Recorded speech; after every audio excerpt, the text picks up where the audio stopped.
Bonjour, chers frères et sœurs dans le Seigneur. Je remercie le Dieu d'Israël pour cette grâce qu'il m'accorde d'être devant vous ce matin. Je souhaite à chacun de vous la bienvenue sur notre chaîne YouTube. Que le Seigneur remplisse vos cœurs de son amour, de sa grâce durant ce culte. Je vous bénis avec ce psaume 150 du verset 1 à 6. Louez l'Éternel, louez Dieu dans son sanctuaire, louez-le dans l'étendue où éclate sa puissance. Louez-le pour ses hauts faits, louez-le selon l'immensité de sa grandeur.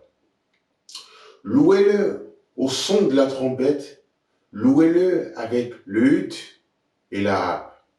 Louez-le avec le tambourin, avec des danses, louez-le avec des instruments à cordes et le chalumeau. Louez-le avec les cymbales sonores, louez-le avec les cymbales retentissants. Que tout ce qui respire loue l'Éternel, louez l'Éternel. Bien-aimé, quelle que soit ta situation ce matin, loue le Dieu Tout-Puissant, le Créateur des cieux et de la terre, car il est digne de recevoir toute la louange. Que ce moment passé dans la présence du Seigneur soit un moment de réconciliation, de dialogue, d'adoration et de partage. Ce matin, nous venons pas uniquement prendre du Seigneur, mais venons aussi lui donner nos cœurs en retour, car une dans ses parvis vaut mieux que 1000 ailleurs. Je vous invite tous à proclamer le nom du Seigneur en chantant ces beaux cantiques. Restez bénis.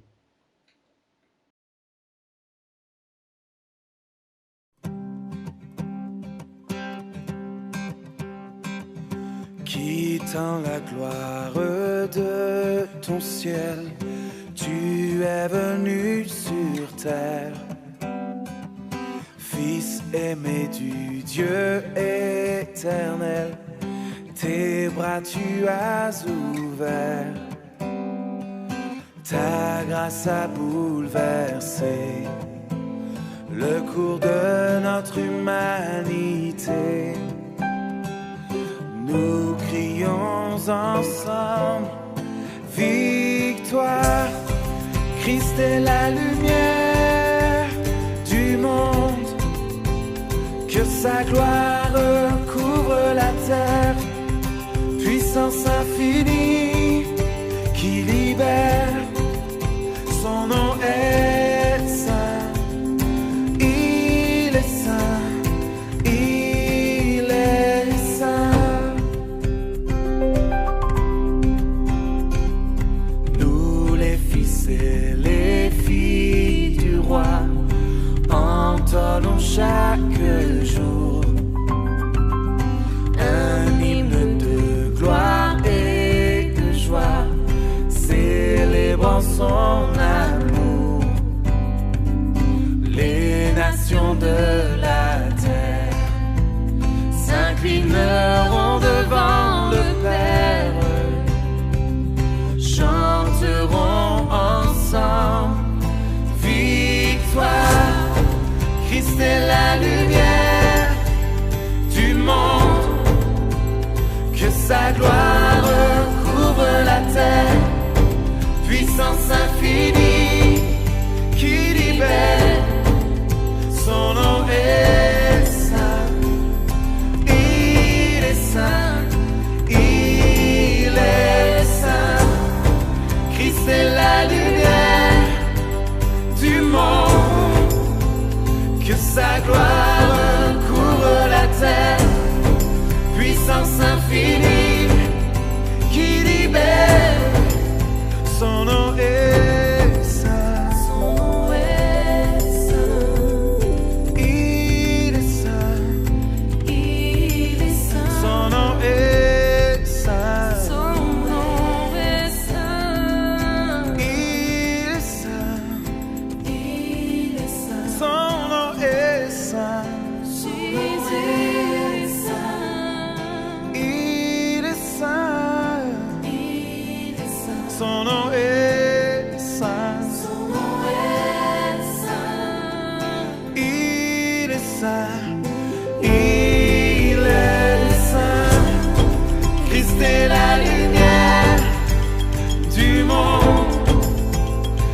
Sa gloire couvre la terre, puissance infinie qui libère. Son nom est saint, il est saint, Christ est saint, Christ est saint.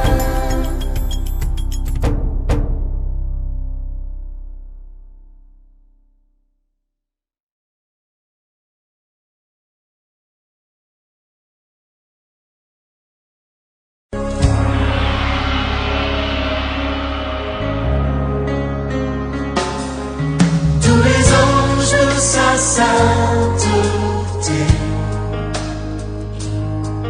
l'univers crie sa majesté. Chantons gloire et puissance, force et louange à l'agneau immolé, à l'agneau immolé. Les ténèbres ont reculé devant l'œuvre de la croix, devant l'agneau immolé et le sang versé pour moi. Tous les anges de sa sainteté, l'univers crie sa majesté. Chantons gloire et puissance, force et louange à l'agneau immolé, à l'agneau immolé. De la vie qu'il a donnée à la vie qui brûle en moi. Ton amour est à jamais ma reconnaissance au roi. Tous les anges de sa sainteté, l'univers crie sa majesté. Chantons gloire et puissance, force et louange à l'agneau immolé, à l'agneau immolé.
Je t'adore, je t'adore.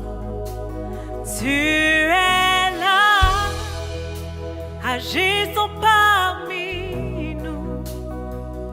Je t'adore, je t'adore. Tu es là, présent parmi nous. Je t'adore, je t'adore. Tu es là, agissons parmi nous. Je t'adore, je t'adore. Hey, tu ferais un chemin au Père des miracles. Tu tiens tes promesses, lumière dans les ténèbres. Mon Dieu, c'est ce que tu es.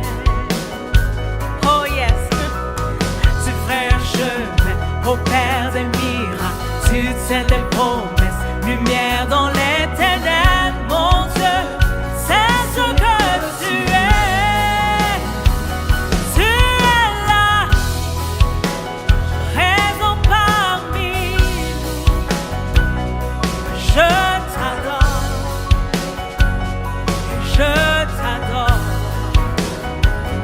Tu es là, tu restaures les cœurs brisés. Je t'adore, je t'adore. Tu es là, transformant nos vies. Je t'adore, je t'adore. Tu ferais un chemin au Père des miracles. Tu tiens tes promesses, lumière dans les ténèbres. Mon Dieu, c'est ce que tu es. Oh oui, tu fais un chemin au Père des miracles. Tu tiens tes promesses, lumière dans les ténèbres. Mon Dieu, c'est ce que tu es. Tu es là, présent parmi nous. Je t'adore, je t'adore. Tu es là, agissons parmi nous. Je t'adore, je t'adore. Tu es là, transformant les vies, Yahweh. Je t'adore, je t'adore. Tu es là, restaure les cœurs brisés. Je t'adore, je t'adore. Tu fais un chemin au Père des miracles. Tu tiens tes promesses, lumière dans les ténèbres. Mon Dieu, c'est ce que tu es. Alléluia, tu fais un chemin au Père des miracles. Tu tiens tes promesses, lumière dans les ténèbres. Mon Dieu, c'est ce que tu es. Oh yeah, tu fais un chemin au Père des miracles. Tu tiens tes promesses, lumière dans les ténèbres. Mon Dieu, c'est ce que tu es. Alléluia, oh yes, tu fais un chemin au Père des miracles. Tu tiens tes promesses, lumière dans les ténèbres. Mon Dieu, c'est ce que tu es. Mon Dieu, c'est ce que tu es.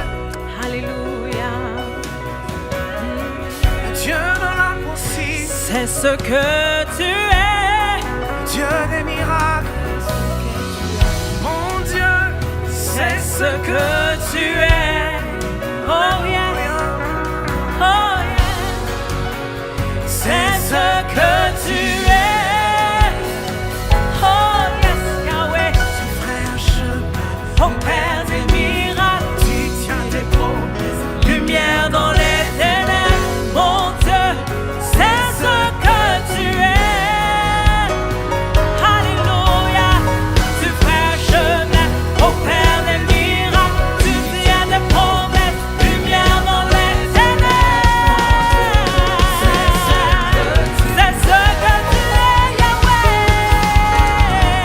tu feras un chemin au clair des miracles. Oh yeah, lumière dans les ténèbres, mon Dieu, c'est ce que tu es. Tu feras un chemin au clair des miracles. Tu tiens des promesses, lumière dans les ténèbres, mon Dieu, c'est ce que tu es.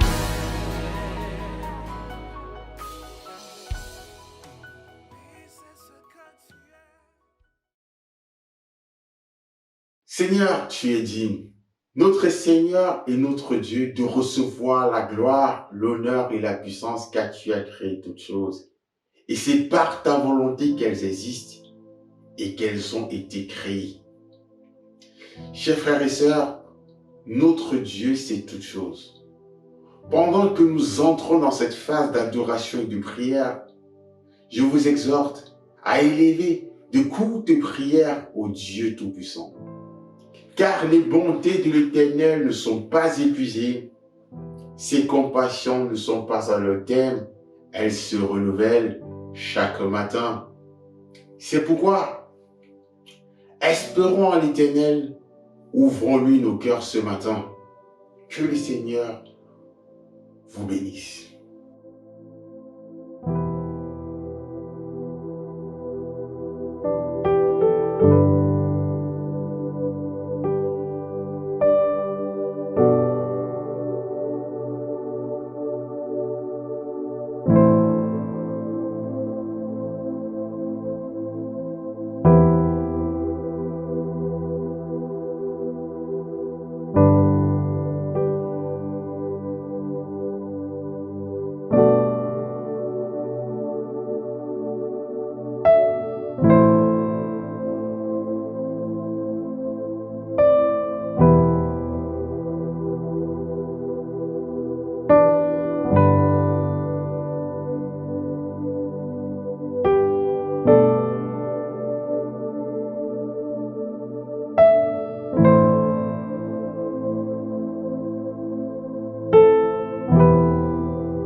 Tu étais là dès la création, Fils unique du Dieu très haut. Les mystères de ta gloire révélés en toi, Christ notre Seigneur. Oh, ce nom est si merveilleux. Oh, ce nom est si merveilleux, le nom de Jésus-Christ, mon roi. Oh, ce nom est si merveilleux, sa beauté sans pareil.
le Seigneur, je laisse la place à notre prédicateur du jour en vous souhaitant un bon dimanche sous la protection du Très-Haut. Que le Seigneur vous bénisse.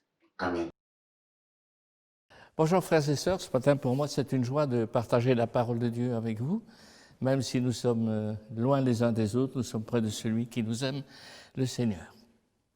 Alors ce matin, j'aimerais réfléchir avec vous sur on appelle ça un proverbe, mais ça n'a rien du tout à voir avec la Bible, mais je l'ai souvent entendu à la maison, prononcé par ma mère, « L'homme propose, Dieu dispose ». Alors, je me suis dit, j'ai réfléchi un peu comment dans la Bible on pouvait entendre cette parole, et j'ai donc trouvé dans le livre des Proverbes, au chapitre 16, que je vais vous lire, quelques paroles qui nous rappellent cet idiome, l'homme propose et Dieu dispose. Proverbes 16, 1 à 14. Ce matin, je vais lire dans la Bible en français courant, c'est la nouvelle traduction. Alors, soyez pas étonnés si vous entendez parfois des différences par rapport à votre habitude. Les humains forment des projets, mais c'est le Seigneur qui a le dernier mot. Chacun pense agir toujours correctement, mais le Seigneur examine le fond du cœur. Confie ton activité au Seigneur et tu réussiras tes projets.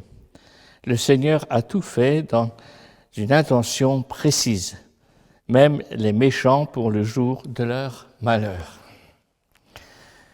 Lorsqu'on lit ces quatre versets, nous voyons qu'il y a 4 phrases qui reviennent et qui affirment la souveraineté de Dieu.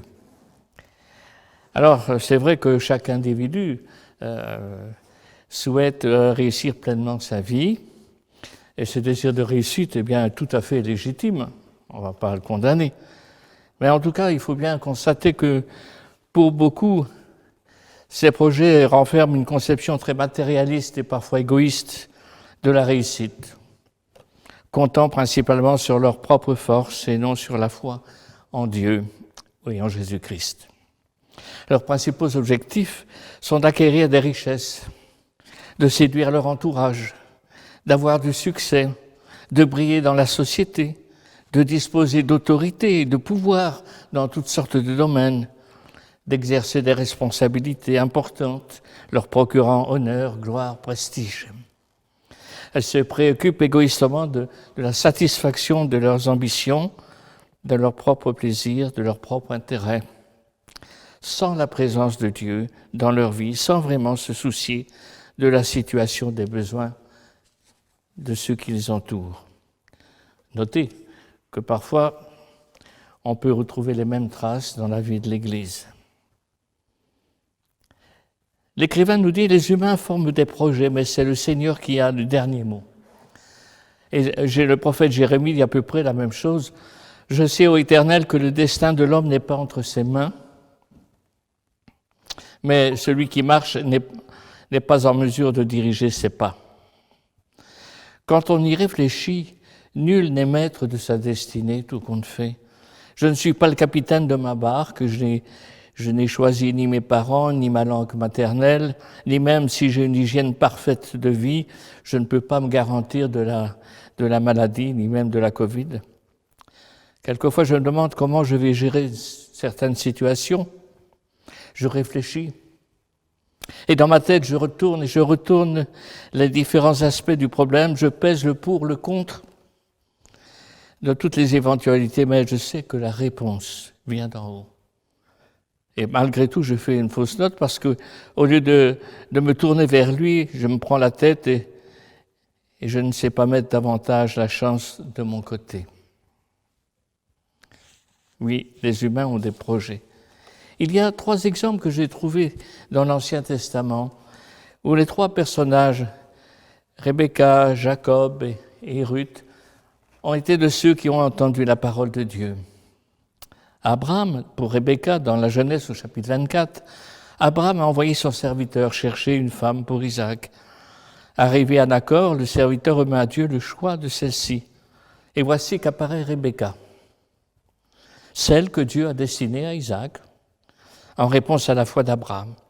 Et dans ce récit de son voyage auprès de la famille de Rebecca, le serviteur montre comment tout a été providentiellement fait, conduit. Et le moment de la grande décision arrive, et le serviteur dit à Rebecca, « Iras-tu avec cet homme ?»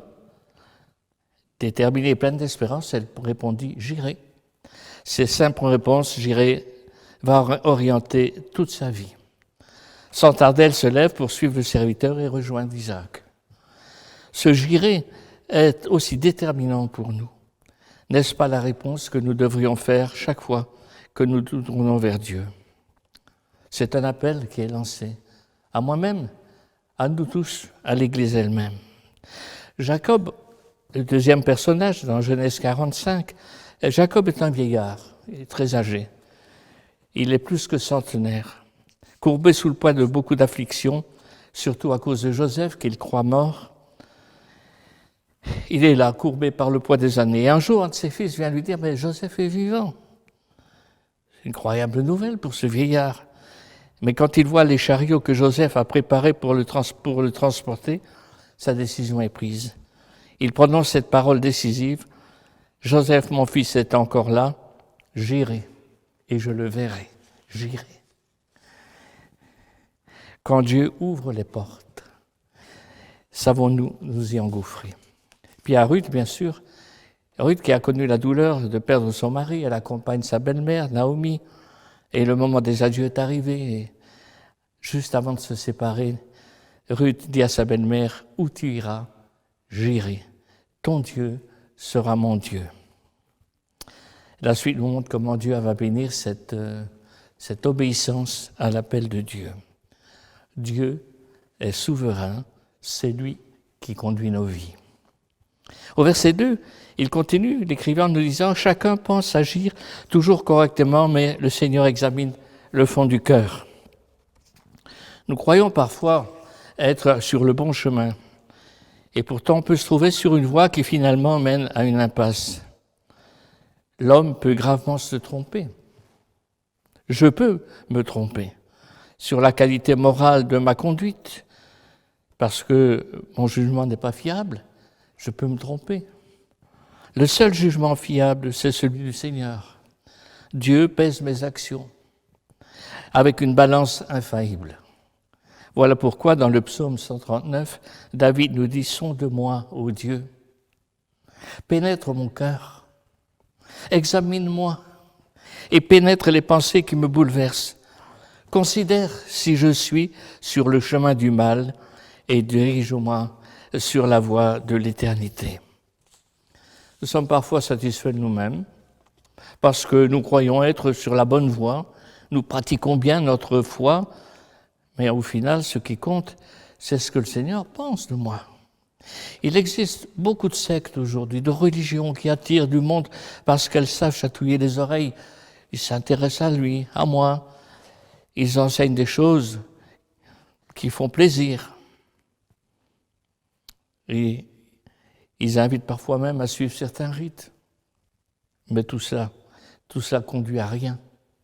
Tout ça conduit à aller loin de Dieu. Et on dirait même jusqu'à la mort.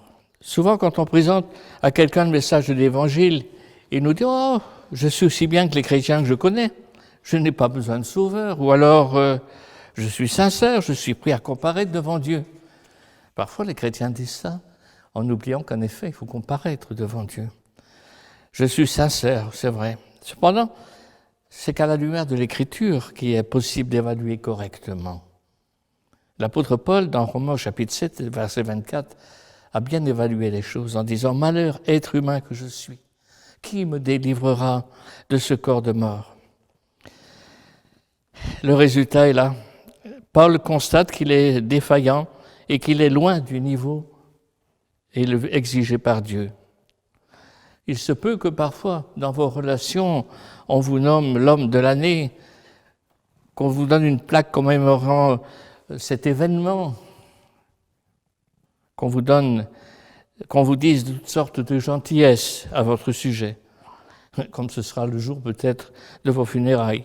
Mais à la lumière des Écritures, qui est la balance qui pèse les cœurs, nos motivations et nos dispositions ne pèsent pas lourd. Je peux me trouver juste à mes yeux, mais non pas vis-à-vis de Dieu. Le comble est qu'il y en a même des gens qui usurpent sa place et qui jugent les autres comme référence, comme étant les références pour évaluer la conduite de leur prochain.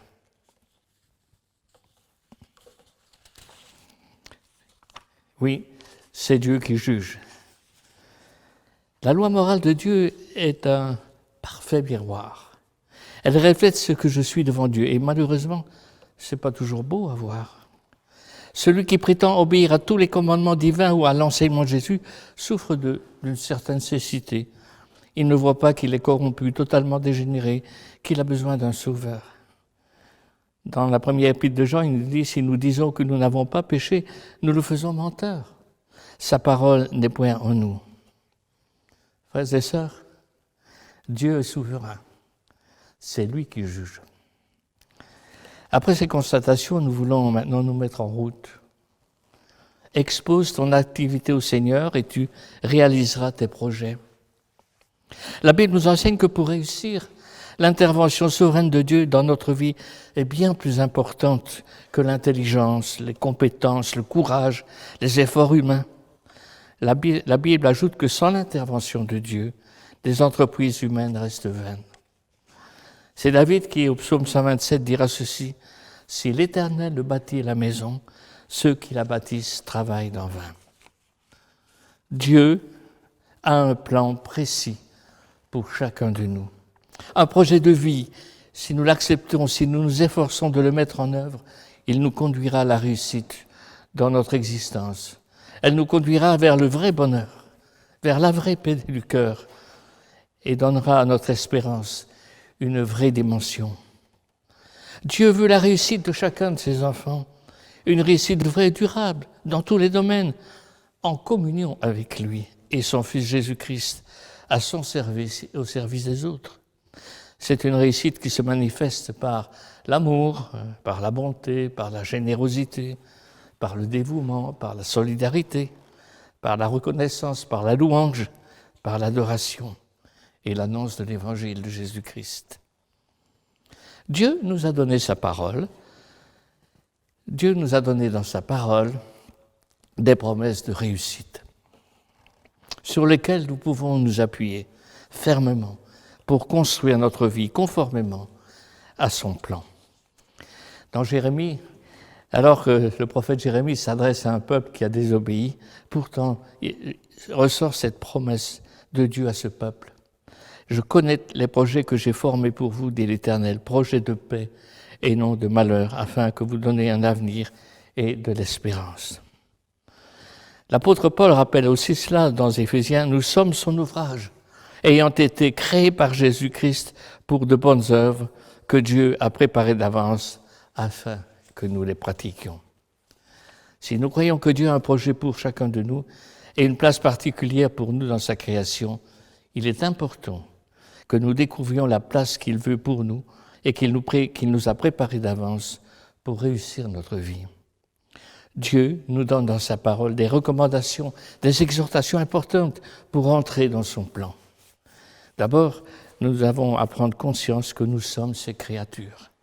Nous avons été créés par Dieu, le Dieu tout-puissant, souverain, éternel, miséricordieux, compatissant, lent à colère, riche en bonté.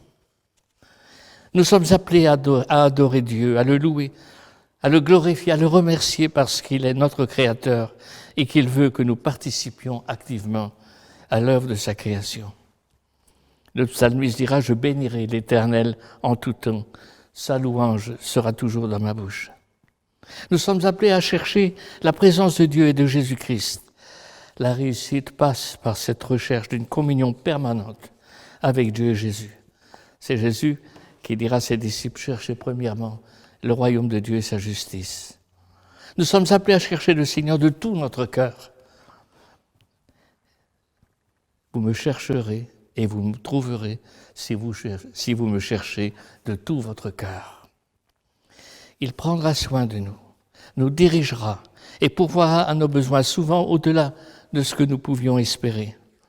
Le Seigneur bénit toujours le travail, la maison, la famille et la vie de celui qui craint l'Éternel.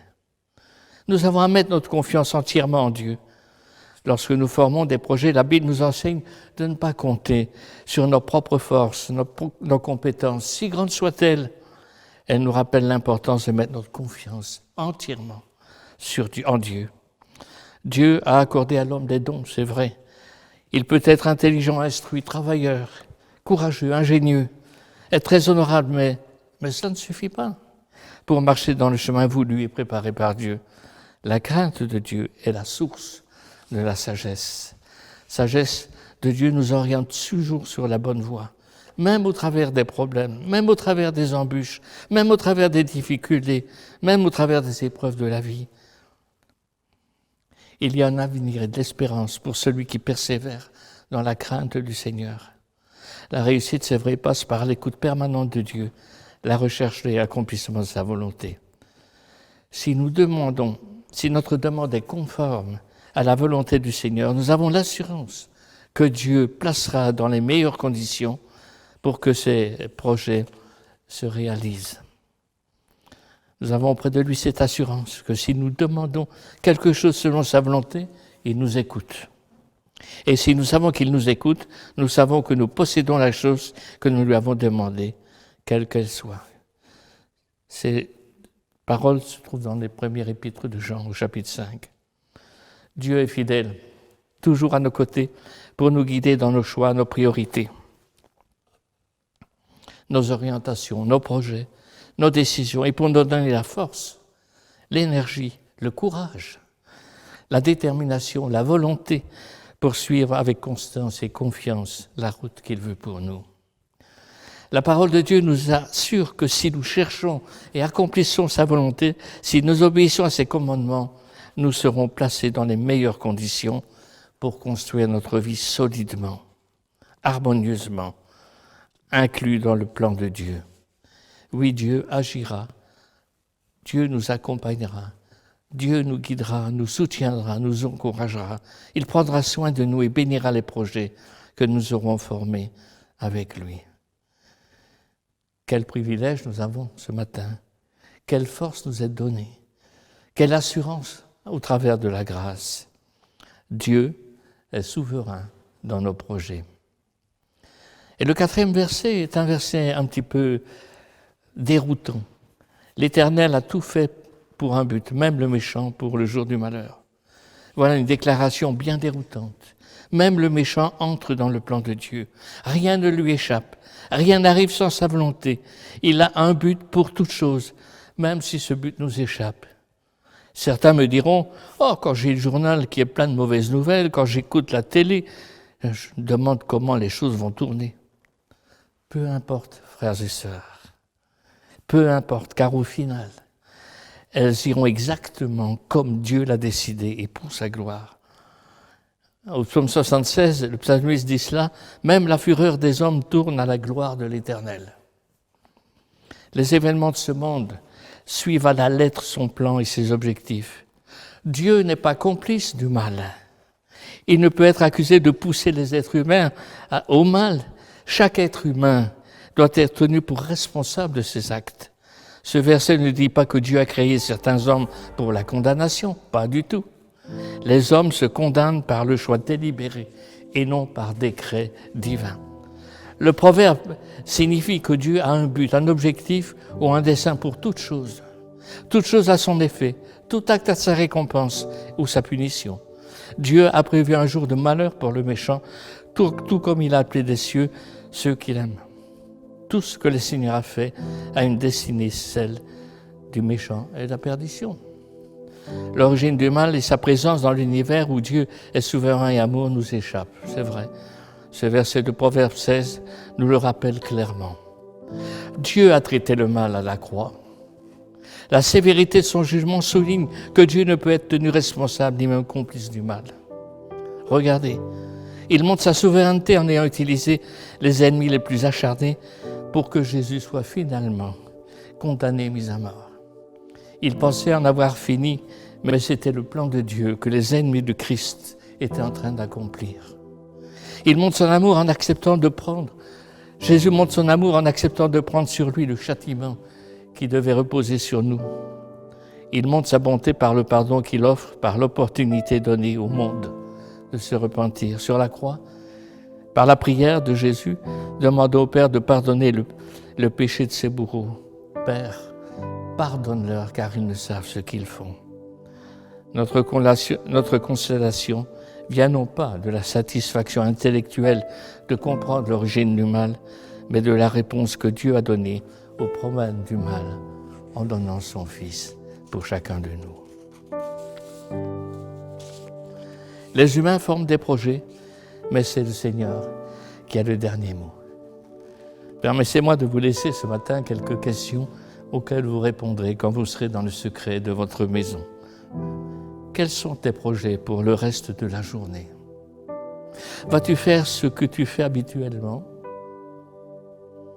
As-tu décidé quoi faire de ton temps libre? Vas-tu regarder la télévision ou faire des jeux vidéo de tout genre?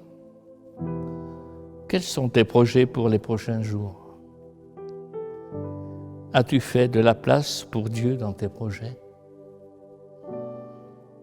Alors, souviens-toi, les humains forment des projets, mais c'est le Seigneur qui a le dernier mot. Amen.